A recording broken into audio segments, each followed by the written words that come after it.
until. Yeah, Minister, just stay there for a moment, if you will, because joining me now is the former Canadian MP Goldie Gamari, host of the Goldie Show, who has spoken out frequently at what she says is a genocide against Christians in Nigeria. Goldie Gamari, welcome to Uncensored. What is your response to the Foreign Minister of Nigeria, who says there is no genocide? The numbers of those who've been killed, number of churches attacked, has been wildly exaggerated.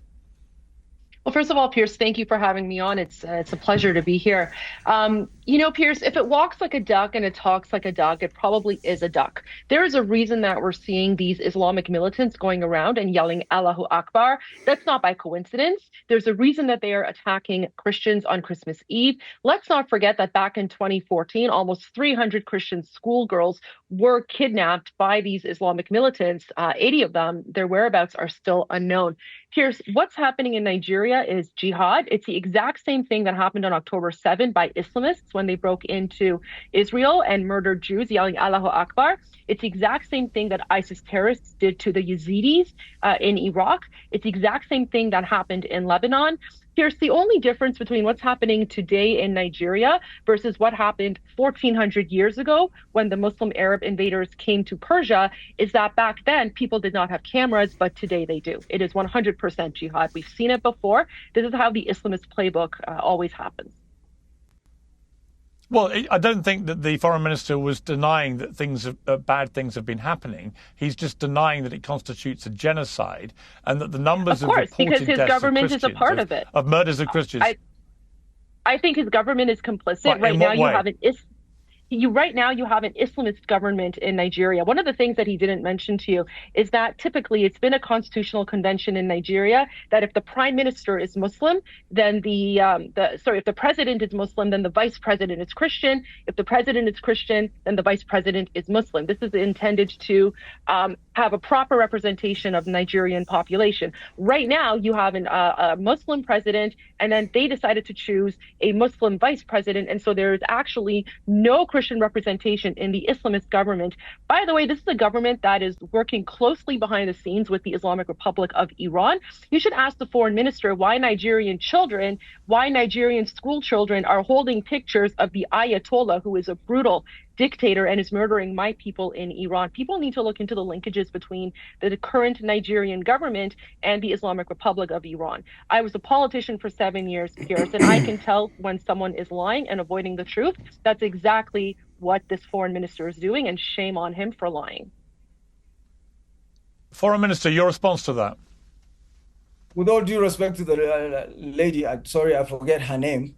She has already exposed her ignorance and lack of knowledge about Nigeria, and it's easy for her to sit thousands of miles away and play games with people's lives.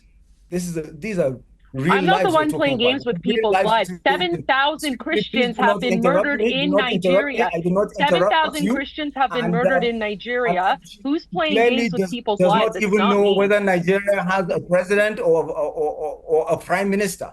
You can see how she's waffling, she's stumbling, but this is typical of. I think you're showing your own ignorance. The fact that you're not able to actually counter what I'm saying, and instead you're going after these things that are irrelevant, that just shows how ignorant you are. They were rattling a crusade on and drawing comparisons with Gaza. You know, it's clear what she's trying to do. We have a constitution that has, go and read my constitution before you even try to have a discussion with me. Look up sections 10, 38, and 42 of our constitution. There is federal character enshrined in our constitution. It's part and parcel of it. And the priority is the region where you come from, because we don't identify ourselves as Muslims and Christians in Nigeria. We identify ourselves from regions, geopolitical regions. Disagree. Place where we come from. But do you accept? All right, Foreign Minister. Foreign Minister, let me jump in. Foreign Minister. If I may. Foreign Minister, if I may, Foreign Minister, do you accept that there is a big problem We can quibble over precise numbers, but you've already said by your own numbers, over 100 Christian churches have been attacked. You won't commit to how many Christians have been killed. I think you're slightly hiding behind the fact you don't know what all their religion was. But you must know how many people have been killed. I can give you figures. I can give you figures. You did not ask. You did not ask me. I can give you figures of those that lost their lives when. How many Christians have been murdered in Nigeria since 2009? Since over the last 5 years, I can categorically tell you that 177 have been killed, and it does not mean that the killing. But you said to me. You said to me earlier. You said to me earlier you did. Yeah, but hang on, Foreign Minister, with respect, Muslims. They are not necessarily Muslims. Foreign Minister, to understand that. Foreign Minister, with respect, earlier when I asked you that question, you said you didn't know the number because many of the people who've been killed, you didn't know what religion they were. So which is it? Yes, so I am telling you, number killed when churches were attacked. I told you the number of the churches that were attacked. Now, how many Christians? You misunderstood my question. How many? I want to know. I want to know. Yes, but Foreign Minister, you have had United States senators like Ted Cruz saying publicly that at least 50,000 Christians have been murdered since 2009.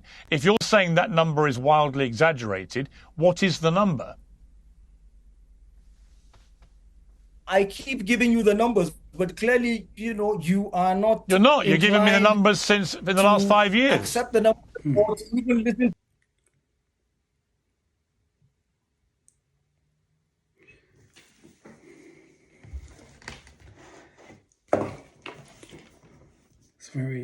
It's a very interesting conversation. Okay, so these are the things my takeaway from these conversations, right?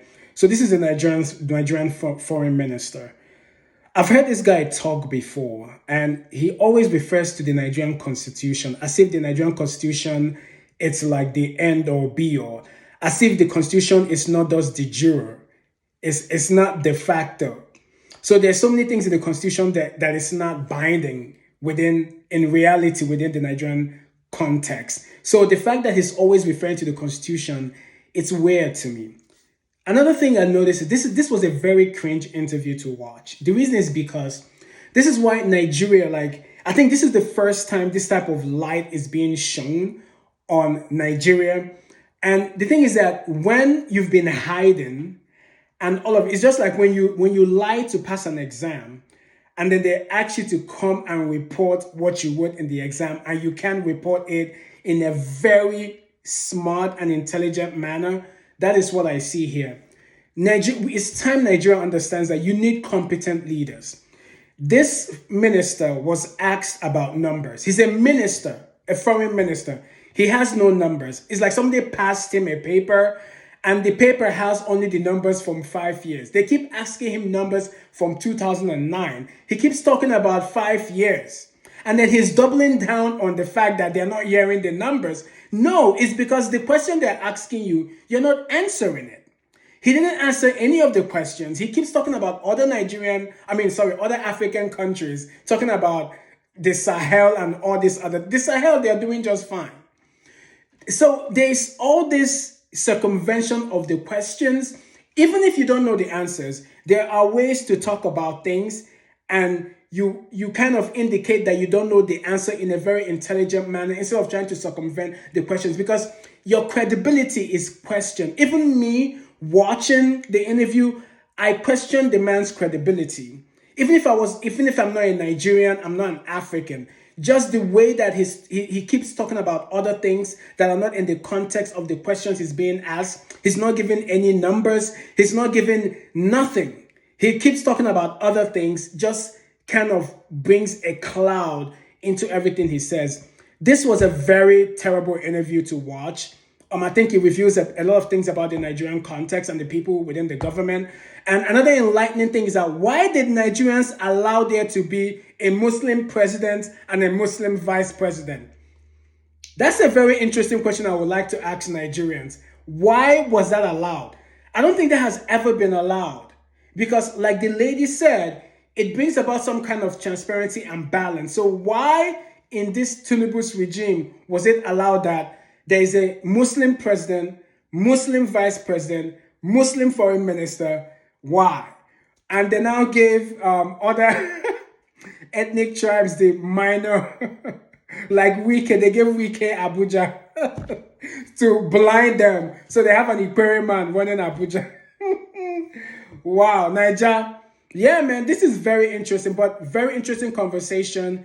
I hope, the world is seeing what's going on and something is done on the innocent girls who are abducted and all the things happening, man. I hope those girls are freed and I hope things come better. But let me know what you guys think in the comment section. This interview was cringe for me to watch. But yeah, guys, let me know what you think. Once again, this is